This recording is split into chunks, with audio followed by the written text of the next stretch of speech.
और जैसा हम लगातार चर्चा कर रहे थे, इस वक्त एक महत्वपूर्ण अपडेट आपको दे दें कि बजट पेश कर दिया गया है, लेकिन स्थानीय कर्मचारियों ने बजट को निराशाजनक बताया है। नियमितीकरण, वेतन में बढ़ोतरी का ऐलान इस बजट में नहीं है, जिसकी उम्मीद सरकारी कर्मचारी कर रहे थे। बजट में वेतन विसंगति पर भी चर्चा नहीं की गई है, लिहाजा कर्मचारी वर्ग नाराज है और कर्मचारी वर्गों ने कहा है कि हम आंदोलन को और तेज करेंगे। और इस पर अब से कुछ देर पहले जब प्रेस कॉन्फ्रेंस की गई तो प्रेस कॉन्फ्रेंस में सवाल पत्रकारों ने सीएम से पूछा तो उन्होंने ये कहा कि आंदोलन करने का हक सभी को है, सभी अपनी मांगों के लिए आंदोलन कर सकते हैं। तो कुल मिलाकर ये एक ऐसा वर्ग है जिसकी नाराजगी सामने आ रही है। दूसरी तरफ हम लगातार आंगनबाड़ी कर्मचारियों की खुशी की तस्वीरें भी दिखा रहे थे, तो ये मिली जुली प्रतिक्रियाएं भी जिस तरह से निकल के सामने आ रही हैं उसके संदर्भ में बात करते हैं। बहरहाल अब चूंकि हम इस लगातार डिबेट कर रहे हैं और उसके आखिरी चरण में पहुंचे, तो एक बार फटाफट प्रतिक्रिया इस तरह के ले लेते हैं कि बजट को लेकर ओवरऑल क्या कुछ राय रहते हैं। अश्विन साहब, मैं आपसे जानना चाहूंगा कि ओवरऑल बजट जो रहा है इस पर आपकी क्या प्रतिक्रिया और कितने नंबर देना चाहेंगे? देखिए, ओवरऑल बजट संतुलित है। हमारा ये कहना है कि जो बजट में प्रोविजंस दिए गए हैं वो सही समय पर लागू किए जाने चाहिए, जिसका रिजल्ट हमको इलेक्शन के पहले दिखना चाहिए। तभी ये बजट जो है वो हमारे लिए एक लाभकारी बजट सिद्ध होगा। और आपने जैसे नंबर वाली बात कही, तो नंबर वाली बात, चूंकि हम उद्योगपति है तो बहुत ज्यादा नंबर वाली बात हम लोग वो नहीं रहते, वाकिफ नहीं रखते हैं। बट फिर भी मैं 10 में से इसको 7 नंबर जरूर दूंगा। जी, मितुल जी, आपकी क्या प्रतिक्रिया पूरे ओवरऑल बजट को लेकर? सिर्फ कृषि वर्ग के अलावा भी पूरे अलग अलग एलोकेशंस की बात करें उनको। चलो, उनसे संपर्क में कट गया है। चिमनानी जी, आपसे जानना चाहेंगे आपकी क्या प्रतिक्रिया पूरे ओवरऑल इस बजट को लेकर? देखिए, ये और मैं ये सवाल इसलिए भी कर रहा हूं क्योंकि भारतीय जनता पार्टी के नेता होने के साथ साथ चूंकि आप सीए भी हैं, चूंकि आप इस चीज को अच्छे से समझते हैं, उस लिहाज से भी जाना चाहूंगा। मैंने इसीलिए प्रयास किया कि मैं अपनी बातों को तथ्यों के साथ रखूं। मेरा तो प्रश्न अभी भी रहेगा कि ऐसा कौन सा इसमें प्रावधान है जो रोजगार के साधन बढ़ाएगा।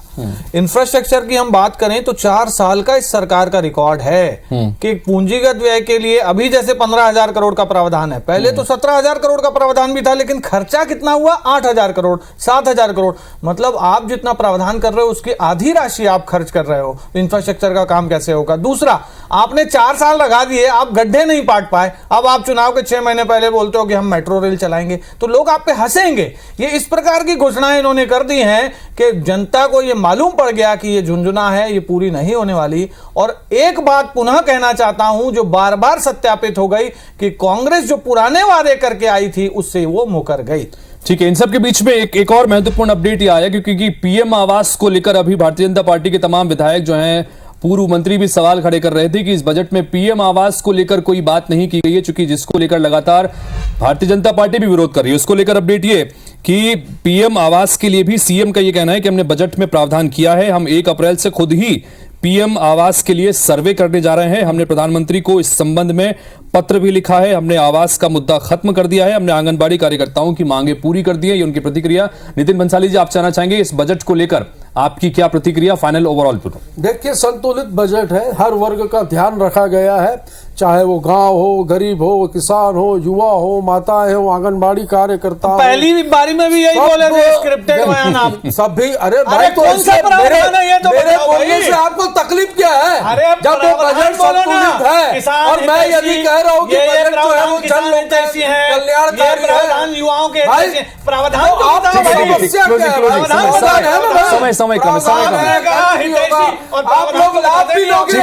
कितने लोगों ने राजीव गांधी किसान न्याय योजना का लाभ लिया? ठीक है, चले संक्षेप में नेता धान भी बेचते, कौन सा प्रावधान नेता मोबाइल भी बेचते, इनके कौन सा प्रावधान आपका महिला हितैषी है? उसके बाद कौन सा प्रावधान बुजुर्ग हितैषी है? प्रावधान तो बताओ, खाली हितैषी रट। चलिए, कुल मिलाकर हमने लगातार 1 घंटे से ऊपर की इस डिबेट में तमाम अलग अलग वर्गों से उनकी प्रतिक्रियाओं को जानने की कोशिश की। तो ये जाहिर सी बात है कि जिस तरह से इसे भरोसे का बजट बताया जा रहा था, बजट पेश कर दिया गया है, कई घोषणाएं की गई हैं जो जाहिर तौर पर लोक लुभावन कही जाएंगी और अलग अलग वर्गों को साधने की कोशिश भी की गई। हालांकि कर्मचारी नाराज बताए जा रहे हैं, उनका यह कहना है कि हमें उम्मीद थी, वो उम्मीद पूरी नहीं हो पाई। लेकिन कुल मिलाकर यहां पर जिस तरह से पैनल में जो लोग जुड़े, सभी ने कहा कि बजट में तमाम अलग अलग वर्गों को साधने की कोशिश की गई है।